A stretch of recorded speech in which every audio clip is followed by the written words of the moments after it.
Yo, what up guys, I'm Sammy and welcome back to the Soul Brothers channel. And this is a versus video between the Nike Zoom Freak 3 and the Nike Zoom Freak 2. So they're both pretty much the same exact price. This colorway was 130 bucks, but GR is 120 bucks for the Zoom Freak 2, and the 3 is also 120 bucks. So if you guys do want to cop, I'll leave a link in the description box. The Zoom Freak 2 is actually going on sale. I saw some pairs for like 80 or 90 bucks. So I mean, obviously because it is an older shoe, right? Again, so links are below, but let's get started off with the Tracciones. And the Zoom Freak 2 is just so much freaking better. Like, okay, so the Zoom Freak 2, yeah, when it came out, I pretty much played with it outside, right? And I also had a very good bite on outdoor court, and also durability was very good. You know, I really had no issues with it like being bad. So that's good.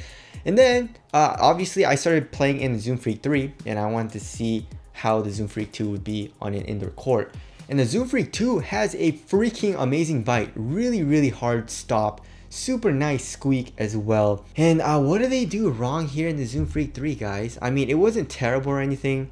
Actually, it wasn't even bad, but then it's not great either. Especially comparing it to the Zoom Freak 2, the bite just isn't nearly as good as the Zoom Freak 2, so that kind of sucks. I did find myself slipping a little bit, nothing dangerous or anything, and nothing to the point where it's just like I hate playing in the shoe.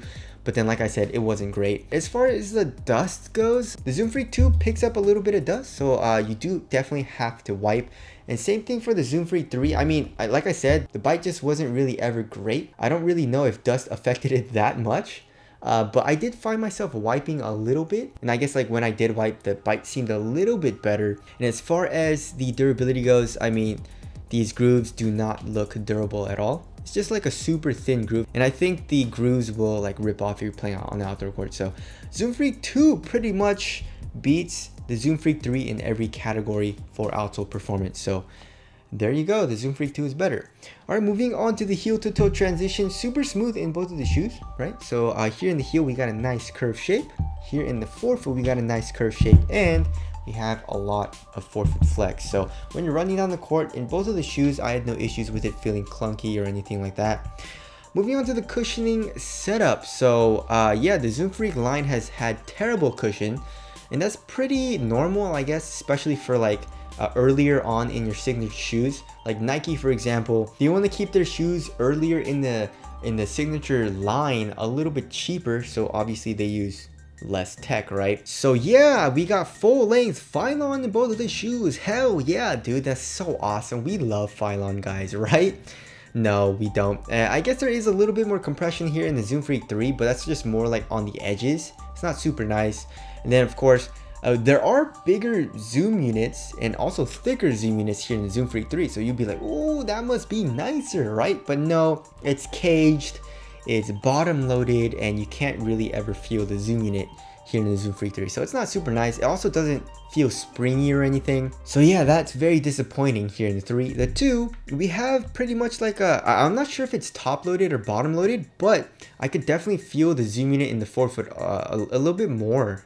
Actually, a lot more than the Zoom Freak 3. It's not like crazy bouncy or anything, especially comparing to like a Zoom Strobel unit, but I definitely do feel a little bit of bounce in the forefoot for the 2. So yeah, I would even say the Zoom Freak 2 feels nicer for cushion, you know, but that's pretty much just because of the zoom unit. The Phylon pretty much right? And then as far as like the overall feeling goes, they're both super low to the ground and very responsive cushioning setups. All right, moving on to the materials. I would actually say it's pretty much a tie, right? So here in the Zoom Freak 2, we have a nice textile material. I would say it's a little bit thicker than the Zoom Freak 3, but just by a little bit. But yeah, it conforms to your foot very well in both of the shoes. It feels very comfortable, very minimal. Coming here into the midfoot, here in the Zoom Freak 2, it stays super thin. And then here in the 3, we have this strap, which doesn't really do a whole lot. And then for the tongue, I would pretty much tie it up. You know, they both feel very nice and very plush because there is a good amount of padding. And then here in the ankle area, it feels very nice and very plush as well. So pretty much I would tie it up. You know, it feels very similar as far as the materials go on foot. And also, it's very similar for fit. I went true to size for both of the shoes, and it fits my foot very well. I would actually say the Zoom Freak 3 is a little bit roomier though in the toe box because this material does stretch out a little bit more.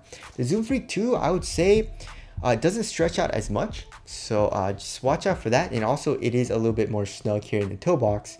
So I guess if you like it a little bit roomier of a fit, go with the Zoom Freak 3. But overall, like the width, the length, and then like the overall feeling from the tongue and also here in the ankle area is very, very similar in both of the shoes. As far as support and lockdown goes, lateral containment, I had no issues with the Zoom Freak 2. You know, we can see these plastic pieces coming up to cage you.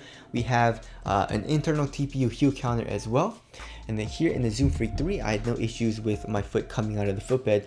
The foam does come up a little bit here in the forefoot. It comes up a lot here in the midfoot and here in the heel. So lateral containment, I was good to go here in the Zoom Freak 3 as well. So tied up for lateral containment.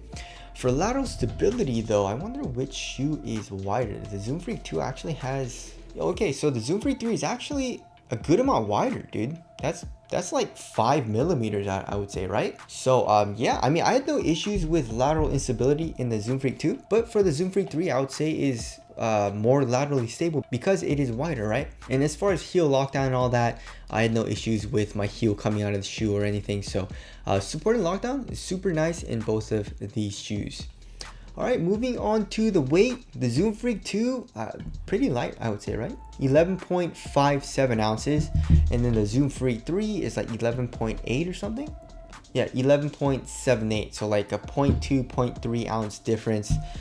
And that's probably due to the strap, to be honest, right? So yeah, I mean, these shoes feel extremely similar on foot as far as like the overall feeling and weight distribution and all that. I guess you do feel the bulk from the strap a little bit, you know, but overall it feels very, very similar. But the Zoom Freak 2 feels a lot more responsive because it has better traction. So as far as the responsiveness goes, I would say the Zoom Freak 2 is more responsive, but the overall feeling, like the weight and all that, is pretty much the same. All right, moving on to the aesthetics. Zoom Freak 2 all the way. I don't even like this colorway, and I still think this shoe looks better than the Zoom Freak 3. So yeah, I feel like they kind of messed up. Does anyone like the Zoom Freak 3 better than the 2? I don't know. It's like seeing from the comments on Instagram, I feel like the Zoom Freak 3 is pretty popular amongst you guys. So I guess I'm like the minority here, but I don't know. I just really don't like the 3. So anyways, there's the aesthetics. As far as ventilation goes, I'd say it's pretty much the same as well. You know, the materials are pretty thin, doesn't really retain all too much heat, but there's not a whole lot of airflow through both of these uppers. So I would say it's a little bit hotter than average for both of the shoes. All right, wrapping things up, yeah, get the Zoom Freak 2. Both these shoes feel very, very similar on foot, like the overall materials, where the padding is, the support, the fit. But there's two differentiating factors for me that makes the Zoom Freak 2 better: the traction and also the forefoot zoom unit. And the forefoot zoom unit is pretty much non-existent in the 3, and the traction just isn't that good. So that's why I would recommend the Zoom Freak 2 over the Zoom Freak 3. And there's really no category I would say the Zoom Freak 3 is better than the Zoom Freak 2 in. So yeah, pretty much in every single case, I would say get the Zoom Freak 2. So yeah, that kind of sucks, you know, to see like a downgrade in performance as the signature shoe line goes on. And also, I guess right now the Zoom Freak 2 is cheaper than the Zoom Freak 3. So I guess that is a plus for us consumers. So anyways, that about wraps up this versus video. Again, if you guys do want to cop either of these shoes, I'll leave a link in the description box. But that's it. Thank you guys for watching, and I'll see you guys in the next one.